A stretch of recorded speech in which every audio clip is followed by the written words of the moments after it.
Good morning.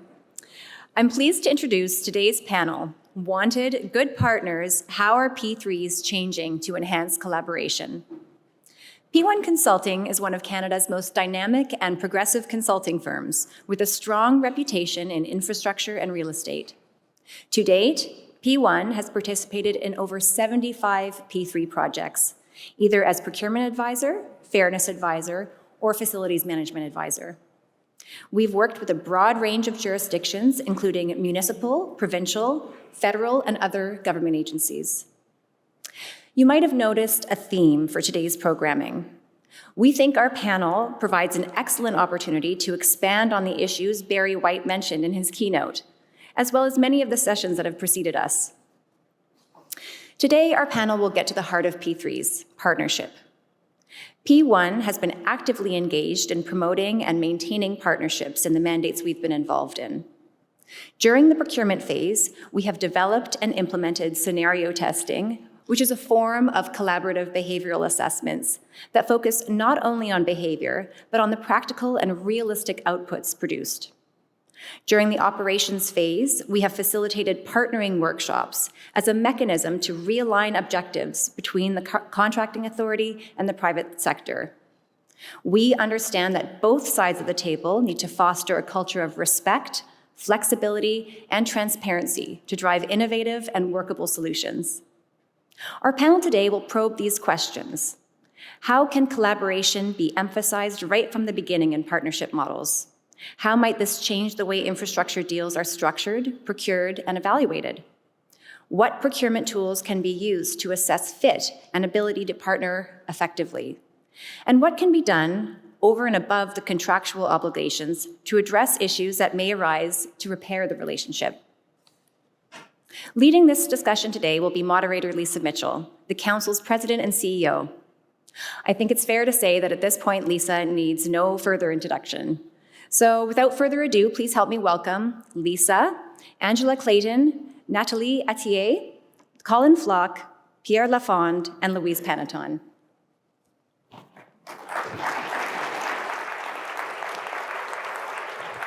Thank you very much, Jill, for the introduction, and good morning to all of you. I'm kind of excited about this one. We had Barry this morning, which admittedly, I read his report this summer with my feet in the sand, lying on a beach chair. It's a great beach read. And so now we've heard from him about the report, some things that we need to think about, and this gives us an opportunity to actually kind of talk about the practicalities. So I'm really glad that all of you guys are here. Maybe, and just a reminder as well too, I think most of you have heard this before, you can ask questions through the Slido app. Slido is sponsored by TIPSA, so you scan the QR code and we'll get to some questions from the floor as well too.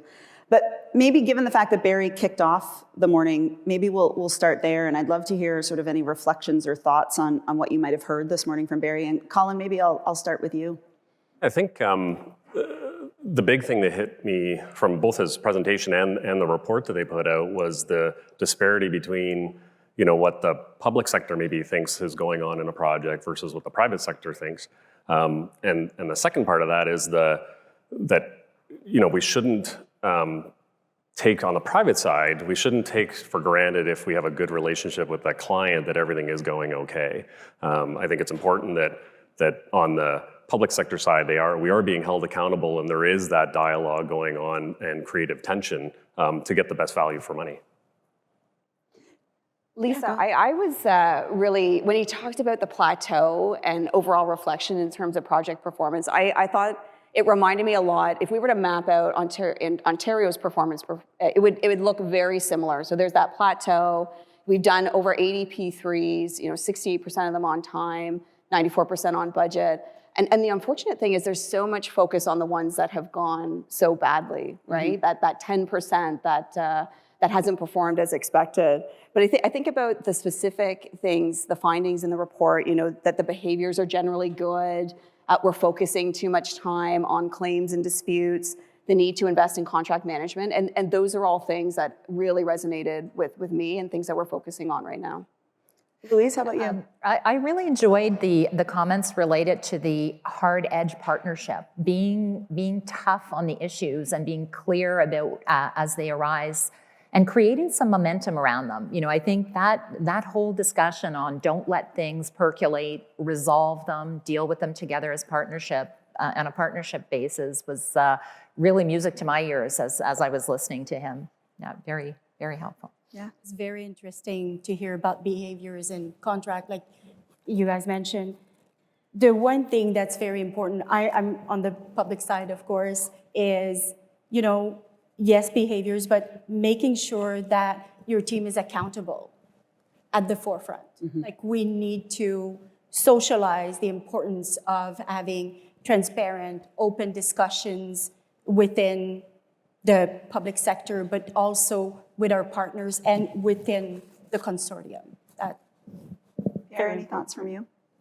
So for us, it's the people that build the project. So no matter the model, it's people after all that build projects, and the organization, the culture of the organization implementing project that are the drivers on that. So and we had a conference in Montreal 2 weeks ago, and there was Guy Paquin from SQI that does the same reflection as IO actually on model of projects, and he was saying we have to change the culture of confrontation to a culture of collaboration, and for us collaboration is good for a large project, but also for smaller projects. You know, it's. So it sounds like there were definitely some messages that resonated with everyone.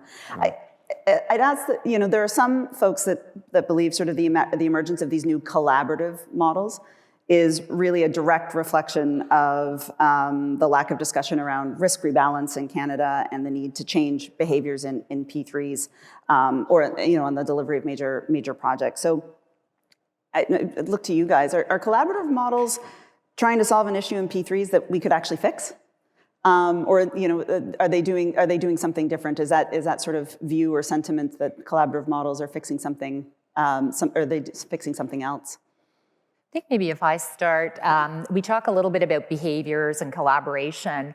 Nathalie and I were talking about, in advance of this session, really it's attitude. And I have the privilege of working with Nathalie on her project. The attitude of her team coming into discussions, and another PSPC team that's somewhere in here, they start with maybe. You know, start a conversation with not no, not maybe. Let's see what we can do together, rather than taking hard positions that are strictly ingrained in the agreement. Find the right common sense approach to it. The other thing I'd say, Corey Grandy yesterday said, it's called draft agreement for a reason. You know, having those discussions during the RFP process and being very open about what is reasonable on every aspect is really, that forms a partnership and it forms the foundation. And I think, if I might add, Louise, it all starts at the beginning, the drafting of the PA, but more importantly with the private partner or the proponents at the time. It has to do with being knowledgeable clients, doing our homework in advance, demonstrating to the private partner that we know what we want, where we could change our mind, but, you know, within reason. I think it's really engaging our stakeholders in advance, making sure that the proponents understand not just the infrastructure that they have to build, but the functionality behind it, the reason, the needs, the risks for LAC. We discussed this a little bit earlier, Colin. Having proponents that understand our business really helps reduce the risks. And I think that because we sat in CCMs together and had open conversations, and it started with maybe when we put out some suggestions. I think the difference in dealing with Nathalie and her team was they didn't focus on the P3s that weren't going well, which is a very small subset of P3s. And sometimes in a new client, a new public sector client who isn't used to P3s, they hear all the horror stories, and that's what informs their reaction to a private sector partner. Well, I think it's very important that everybody keeps an open mind and understands that that is a very small subset. We do need to focus on those. We spend some time to correct those behaviors and interactions, but it can't inform the future ones. I think taking a step back, like there's a risk spectrum that we all work within. And 15, 20 years ago, majority of projects were being executed by traditional models. Public sector retained a lot of risk, and those projects, generally, there were some issues. They didn't go so well. So then we shifted over to P3s, total risk transfer back to the market, and then the contractors felt the pain. So when you ask whether or not we need a rebalancing, absolutely, there is a sweet spot. I think the one thing I wanted to mention, though, is there's often a lot of confusion about what a progressive actually is.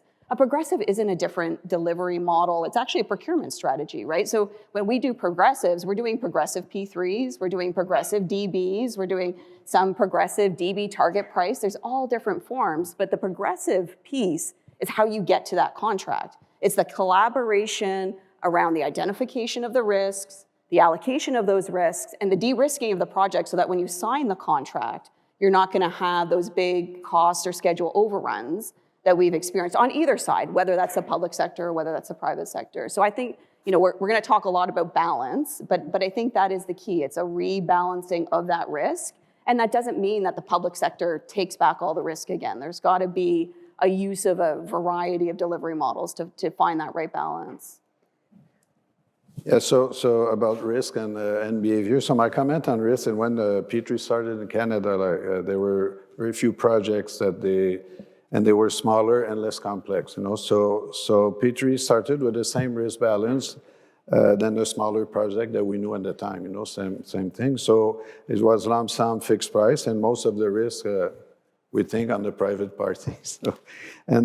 So I remember attending a conference with John Beck, and he was saying at the time that 5 years before the conference, there were only one project in Canada above $1 billion worth of value, So in the recent years, it has changed a lot. So now we cannot count the number of projects above $1 billion.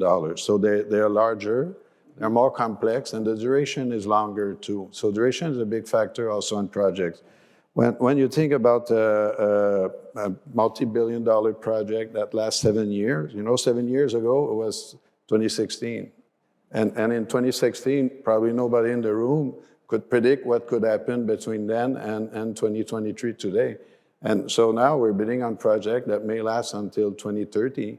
And other things will happen, and so the predictability of the project is very difficult. Projects are more complex when we think about the REM in Montreal with automated trains, LRTs, and we think about the Ottawa LRT, the phase 2. So there was a conference about the phase 1 where you do integrate all the system. Now in the phase 2, not only you have to integrate the system once, but you have to integrate the system of phase 1 2 times on the project. So that's a lot of complexity on the project. So people will talk about risk appetite. What's your risk appetite for a project? But for me, when I sit in front of my plate of risk, the first word that comes to mind is not appetite. For me, it's how can I manage the risk that's on my side of the contract, So contractors, we bring at the table, an expertise to build something. So we can, manage the risk but not all the risk on a project. About behavior, behavior should evolve on large projects and on smaller projects too. Okay, so culture of confrontation I talked about earlier should change to culture of collaboration. But not only on major projects, also on smaller projects, and is the case when we work with private clients. We have an affiliate, Borea, that work a lot in renewable in Canada, in the States, and collaboration is a key, to develop projects with private parties. And we also have a residential affiliate, ITC, and work with developers. And the budget is always a factor for business case. So we have to work collaboratively with them to find solutions to make the projects happen. Because sometimes when you don't find solution, the projects are canceled or don't go on construction. Lisa, I'd like to also advocate for our colleagues in the room who work in operations and facilities management. As we're thinking about these collaborative models, please don't forget the operators. The operators bring the knowledge of how things are going to work when they're actually functioning. And this is one of the fundamentals to a P3. Life cycle, operations, how things are going to work. So don't forget the operators. A good plug. The collaborative models are relatively new, so we're still learning a lot. But for those of you that have maybe some hands-on experience with them, are there things that you're learning about going through that process that maybe is changing or shifting the way you view P3s? Or are there things that we can, lessons learned that we can apply? I think I'm going to agree with Angela. It's not about the model. I think it's about the people. It's about the leadership. It's about how we go about developing the project and setting the stage. I also agree with Louise. I mean, the facility management aspect of the project that I worked on is the portion that kept me up at night. Mm-hmm. I really wanted to make sure that it was well drafted, that the proponents would understand and be able to cost it in a way that would make sense to them.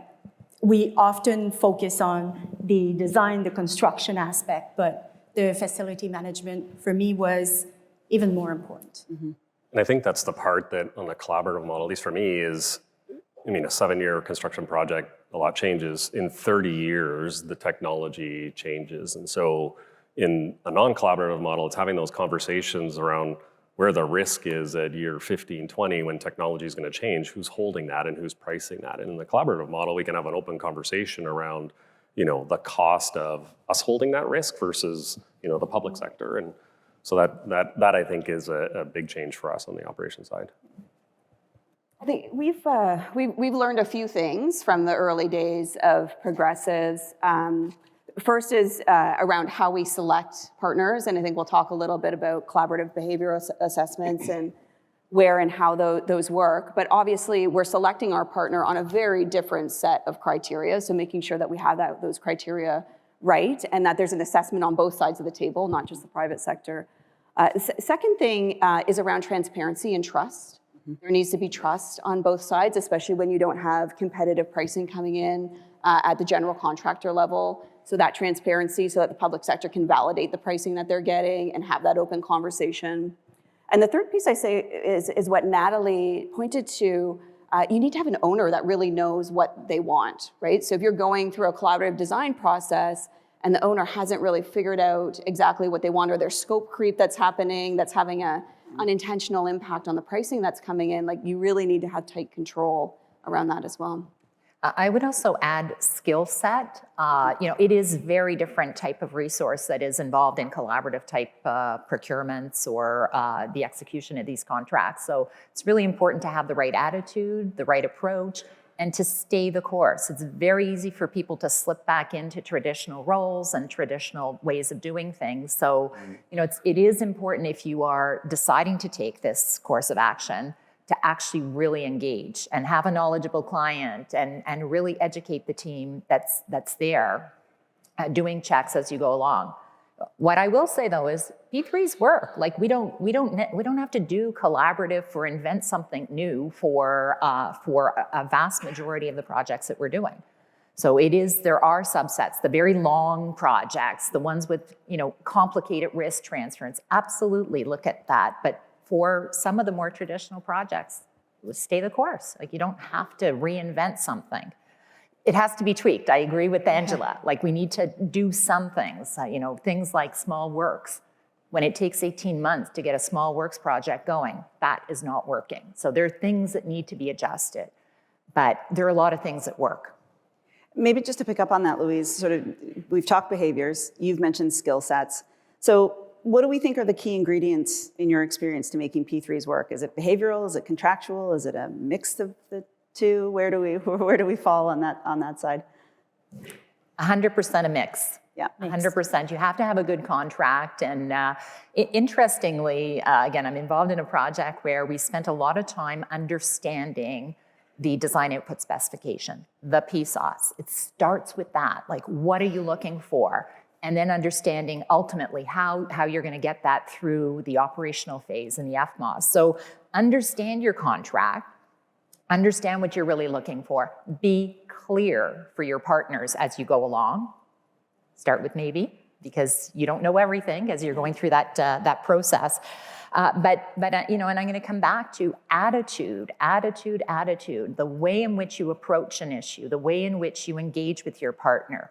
You know, the difference between coming in and hitting someone with a baseball bat over the head saying, you screwed up, versus, can you please help me? I have an issue.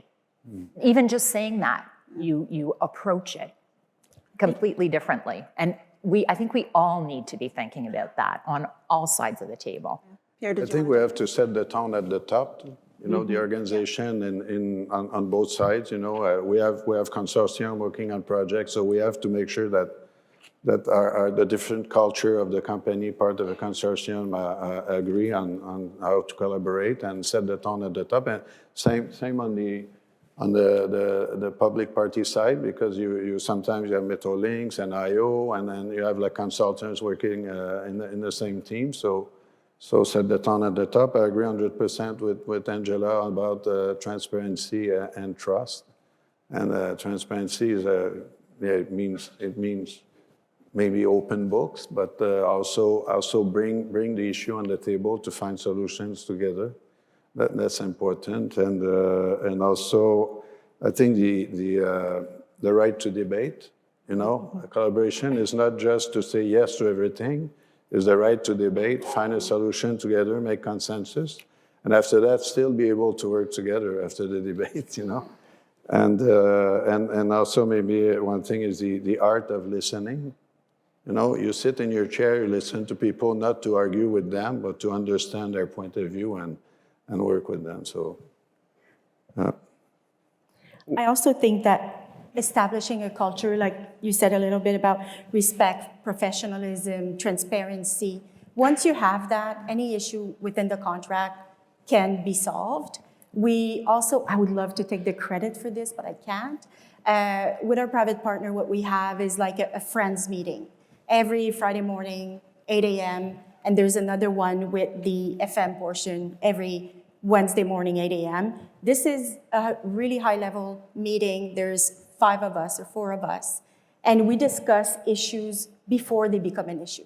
We have transparent, open discussion where we debate, challenge each other, and it's, you know, the worst thing in a project is to be surprised by something. I think once you open the discussion, always with the objective of keeping the project in mind, and for the public sector as well, like Canadian taxpayers, I'm spending your dollars, so I'm very cautious of that. I think once you have that and you've established the baseline and you move towards that, like we also had a partnering session really early on in the process where we invited our consultants, their consultants, like everybody around the table, and quite often I referred to the partnering charter and said, you know, we said transparency. Can you be transparent with me? Or, of course, I keep saying it's the best project ever, but we've had our challenges. We've had a lot of challenges that we dealt with, and we're still talking, so. I think it's important, like you know, we talked about contractual, so the FMOS, in the case of my world, you know, we interpret it on a traditional P3, we interpret it a certain way when we're bidding, and we know that on the public sector side, there's an interpretation. And so it's important prior to the operation phase, prior to you having an issue where you're going to the contract, that everybody has those conversations about the interpretation, and we document those things. Doesn't make it perfect, but it creates that transparency, that understanding, that trust, because you know, the private sector isn't the evil private sector that's just trying to make a whole bunch of money off the public sector. You know, you can open up and it reduces the amount of discussion and emotion when an issue actually comes up. I guess the question would be then, I mean, you know, do we need to change contractual structures to support or encourage these behaviors? Or do we have examples we can draw from? One thing that we've found is the P3 contract model historically has been criticized for being overly punitive and also potentially very litigious if you get into claims. We have found that where we've introduced incentive payments linked to the achievement of key milestones, that is a better, not surprisingly, carrot better than the stick, is a better incentive to produce the outcomes and behaviors that we want. So, when we think about making tweaks to our existing contract model, using a progressive procurement strategy is one approach to get us to a P3 contract. But then I think there are opportunities to make some adjustments within the contract form itself to drive the right behaviors. Yeah, I mean, I don't think anyone ever thought that the payment mechanisms and the deductions would be applied blindly. There is the term good industry practice for a reason in these contracts, and a common sense approach needs to be applied as well as you think about managing these projects. There is no perfect building. No one can afford it. Even a data center that's a tier 4 is not a perfect building. You need to understand and work with the partner that you have, certainly on the FM side, to make sure that you're doing the best you possibly can, so your occupants are getting what they need and your building maintains its integrity. So, back to Angela's point, I think we can tweak it, but also there has to be some attitude in the way in which you administer this, like any other facility management company has been doing for 100 years. Apply common sense, apply reasonableness as part of it. And everyone understanding what the end goal is. If you think of healthcare, the end goal is good patient care. So, on the private sector side, our frontline staff need to understand that they're doing the work not to avoid a deduction. They're doing the work so that somebody can be provided good care. And in case of Gatineau, it's so that our archives are kept in a safe and clean environment for the future generations. So, understanding what that end goal is, I think on both sides helps with that conversation. It's not about deductions. The deductions are there to incent behavior, and the behavior is about what the end goal is. Yeah. And I think on the public side, not to be afraid to have this discussion with your private partner and say, for me, the first 2 years, these KPIs are priority. The next years, we'll discuss it again. But those ones, we really need to make sure that the collection is safe and try to have an open mind. I'm not saying that the KPIs are just suggestive, but at the same time, there's interpretation that we can be a bit more flexible. There's a question on the screen that I wanted, because we've talked behaviors, we've talked contract, but I think, Pierre, you mentioned as well, too, that sometimes the behaviors has to be driven from the top. So is there an element of governance in this as well, too? And there's a question about what's the organizational structure of a progressive P3, and will the public sector and private sector apply the pain share, gain share mechanism as an alliance model? So is there a governance aspect to this as well, too? Yeah. I think for us, what we do have, there's a governance structure in the PA that we do respect to, certain extent. Like, we can modify timeliness of meetings and stuff. But what's really important for us also is to have a governance within Library and Archives Canada to support quick, efficient decision-making. We've discussed this before, but it's not easy respecting the 10 days timeline to revise the, 30%, 60%, 90% design drawings. But we made it happen because we had discussions with our working group. We've established the timelines. We told them that it was a priority. We made sure that we had the right level of governance. It wasn't too top-heavy, too low. It was just it made sense for the project. I think it needs to be adapted to different projects. And like you said, I think it's important that there's accountability and decision-making passed down through the ranks. So our very successful projects have a process where there are two people on the front line that can have a conversation with each other, public and private sector, and make a decision that then potentially gets escalated to the next level. And there's a level of governance and decision-making that goes through, but everybody on that chain knows their right and left of center of where they can make a decision. Makes it a little faster on small works, let's say, or faster to resolve an issue that doesn't need to be brought up into potentially the next step being dispute. One thing that we're certainly noticing in all of the projects is that there's more coming into them, more technology, more, and both Colin and Pierre are talking about, it's hard to price that, it's hard to understand that. So as we're integrating these things in, We also have to start thinking about how we make these projects a little bit more agile, to be able to adapt as things occur and not sit there with your arms crossed saying, no, So I think we need to be realistic. Early projects were all about base building and systems that you change, but you change, 25 years, 15 years. Now there's so much more. So as we think about P3s evolving or progressive DBs or progressive P3s, I think we need to really think about how do we keep and integrate agility in there so that we can adapt as we go along, not only during the construction, but afterwards. And just specific to the progressives, I would say, yes, the governance is different, and yes, the org chart needs to be different. And the tone from the top 100%, like we've been saying, Michael was up here yesterday saying, we are committed to collaborative models, we're committed to being a different partner. We realize that we need to show up differently in these current market conditions. And what that means is the way that we pick our partner is different. So that's why we need to look at the collaborative behavior assessment. The resourcing, the number of people, the skill sets that we need to have on our side is different. The mechanism to deal with this. So the progressive approach is quite different. You still get to the same outcome. You're still signing a contract at the end of the day that has some form of risk allocation. And yes, sometimes there's pain share, gain share, but the structure for the progressive using a collaborative model is quite different. Can we pick up on the collaborative behavioral assessment for a minute? Because I think we hear it a lot. I had many conversations last night at the reception, people talking about CBAs. Could we maybe just take a step back and for the benefit of the room and just maybe explain a bit what that is and what its purpose is?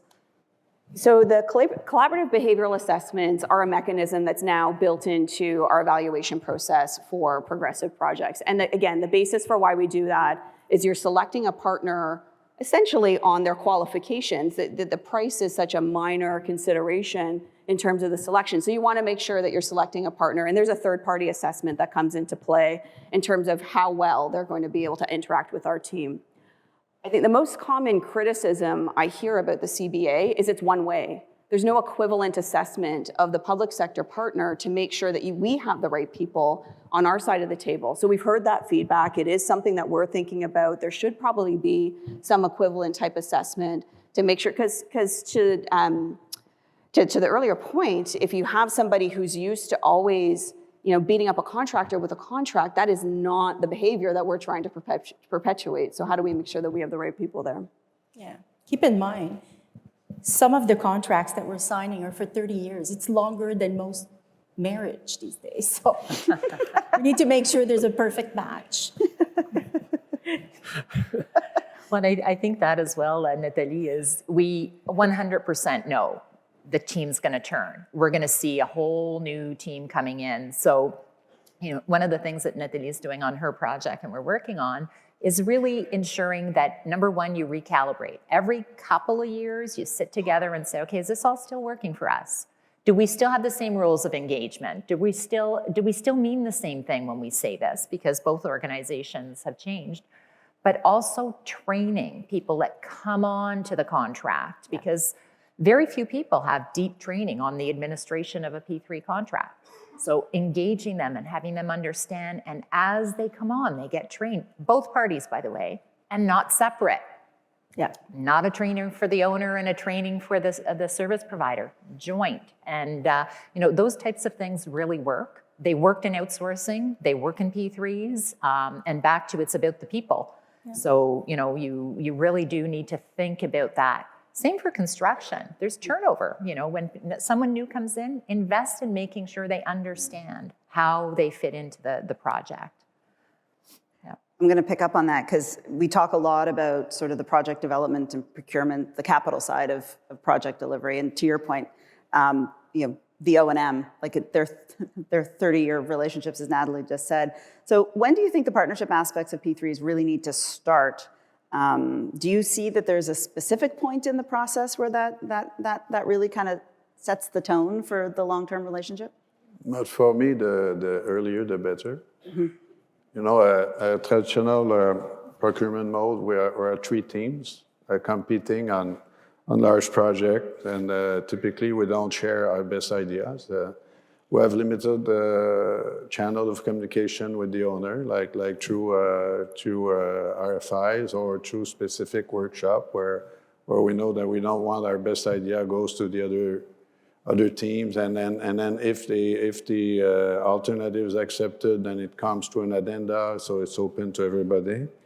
And then we worked for 6 to 12 months, and we developed a design to 15 to 25%. So for me to have the right benefit of collaboration or early contractor involvement, we should start earlier than that, and then open the channel of communication. So progressive design build for us is good in that sense that you spend limited time, limited resources, and less cost.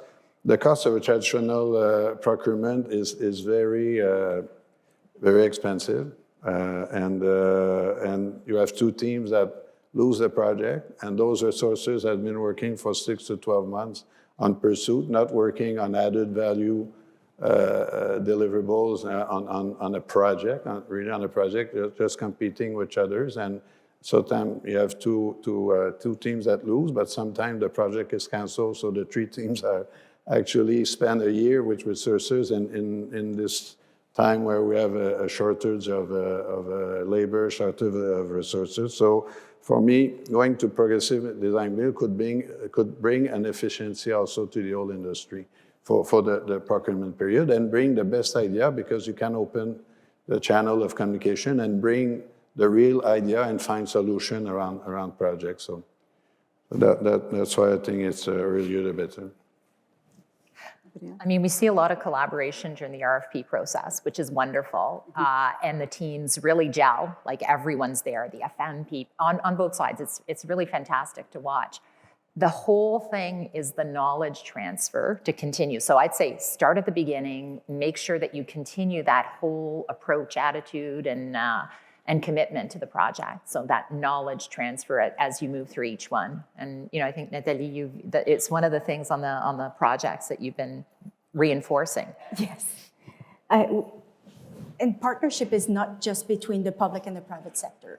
It's within the consortium. It's very important that there's, like you mentioned, transition from the bid period to the pursuit to the implementation of the project. It's also with us within, Library and Archives Canada, with our stakeholders. I think there's value added to creating this sense of partnership with the National Capital Commission, Environment Canada, because we had species at risk on our site, with other departments, and making sure that they feel they're engaged in the project, and it helps speeds up the process. There's gains for everybody. Also, at the end of construction, we seem to see the constructor leave and the partnership is not the same. I think there's value added to keeping, not full-time, I understand, but keeping a certain level of knowledge from the constructor through if the operator have questions or if there's anything that needs to be solved. I think it's just as important. So I agree. I think, I have the advantage that I work for EllisDon, and so we're vertically integrated, and so I can kind of hang on to that construction contractor so they don't go too far. But also it's incumbent on the service provider to engage early enough in that construction process so they are understanding what's being built, and we are holding the construction contractor accountable, internally or otherwise, to build the building that we thought they were going to build. And also to understand and start building those relationships. And the transition from the pursuits team, we do have a pursuits team, with EDFS that then hands it over to the operations team. And what used to happen in the early days was just like, okay, I'm done, we won, it's all yours. And now we're seeing a slow transition out of the pursuits team and in of the operations team, because you do need that training and people to understand the relationship. Every personality is different. Every relationship with the public sector is different. And so we don't want to, it's not one size fits all across. One of the points Barry made, and it came up in one of our breakout sessions as well yesterday, was sort of the need, the status of the relationships and the behaviors to support Handback and also net zero goals. On the question of Handback specifically, we have some early movers, but we're nearing that time in our P3s lives. So, before we kind of get to that onslaught of reaching that next phase, how are we thinking about behaviors and partnerships in this context?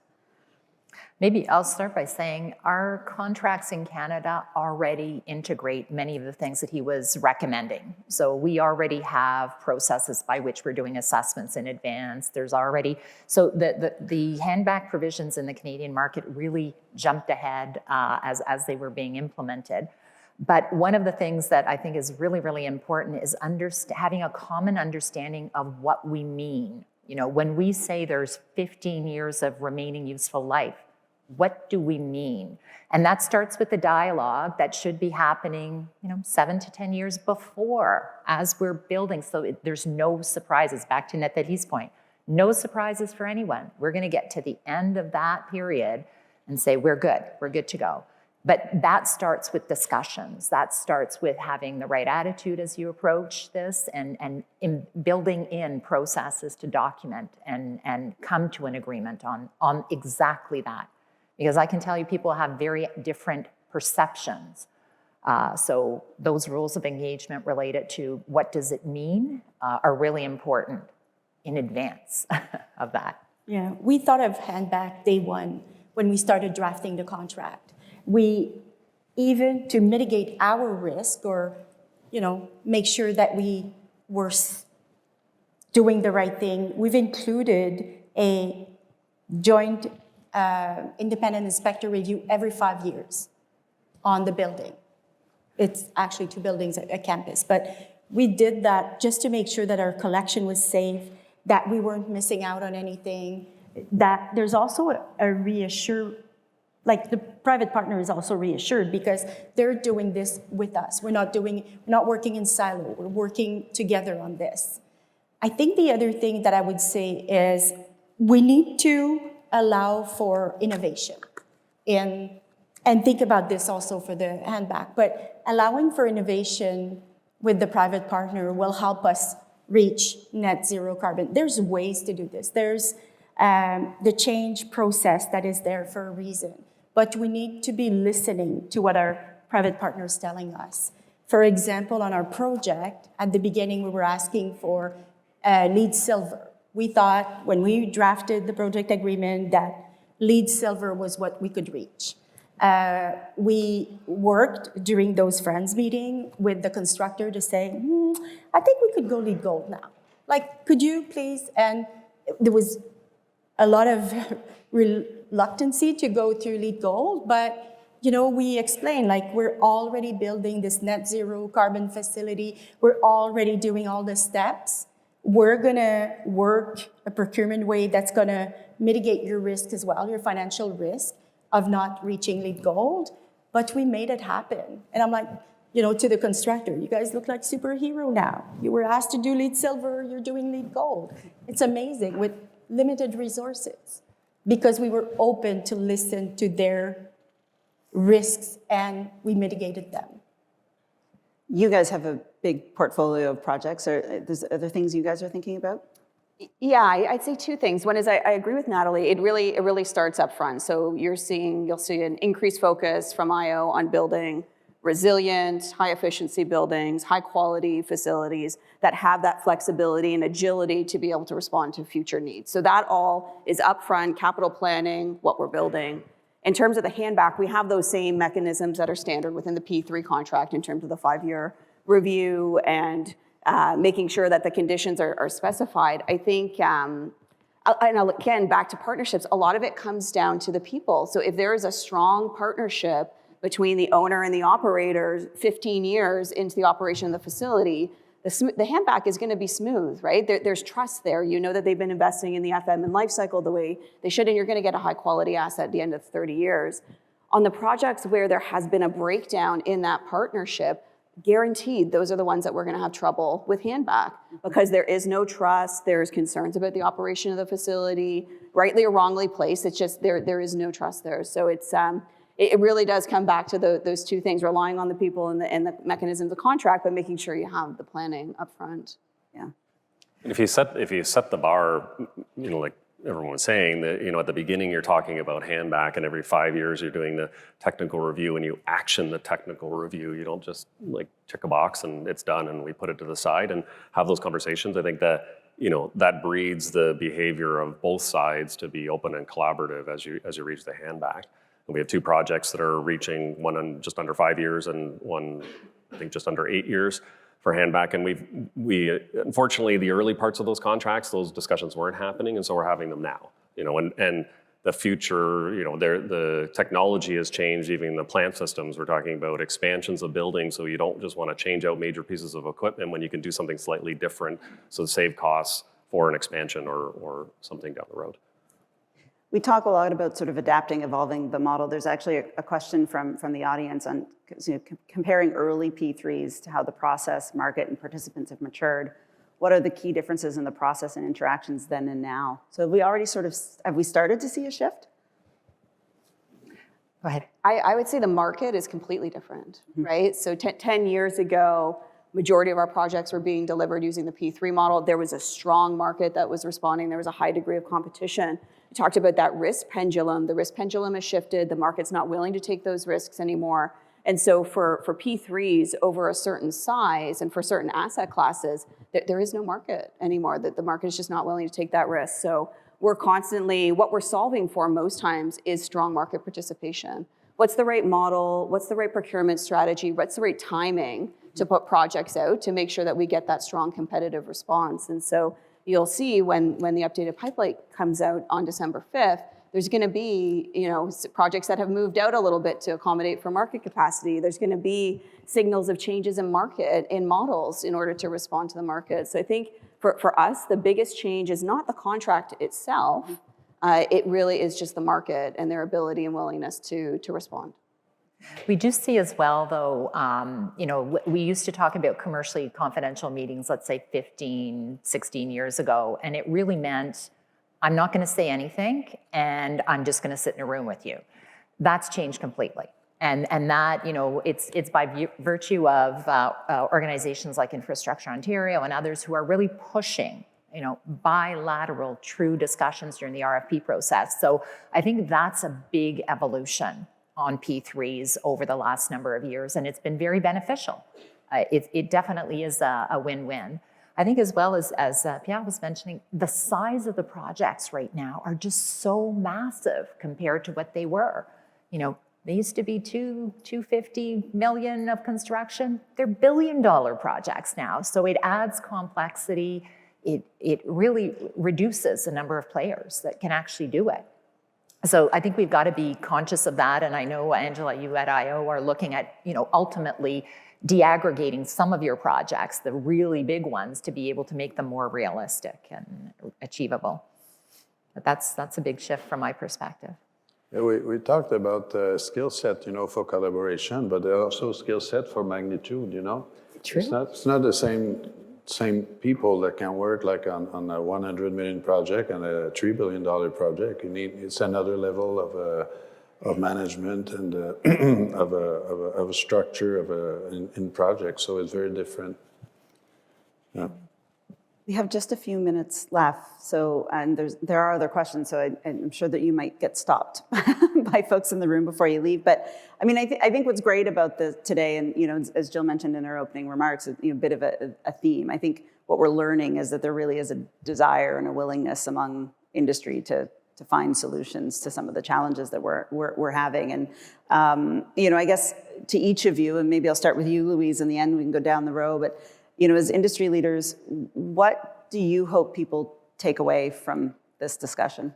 I mean, I think the partnership absolutely can work. It does take partners that are accountable for what they've committed to and accountable to each other to make sure that this partnership will continue to work. And it's just like a marriage. You work on it every day. It's not something that you put aside and say, okay, now we're good. Let's ignore it. So, it is an important attribute that generates so much benefit if it's done properly. So that would be my. Pierre? Well, well, I have to quote Michael Lindsay. I told him yesterday I have to quote him. You talked about the one-way street, and Michael talked about a two-way street collaboration. And for me, two-way street is not the right image for collaboration. A two-way street goes in two directions, and for me, the parties has to push in the same direction for collaboration. For me, the right image for collaboration would be more a roundabout than a two-way street. And a roundabout, we work together to avoid collisions and improve fluidity. So for me, that's a better image for collaboration. The other takeaway is keep the objective in mind and the art of listening, to understand and not to argue. So that's basically it. I think I'm going to say something similar. So I think P3s work.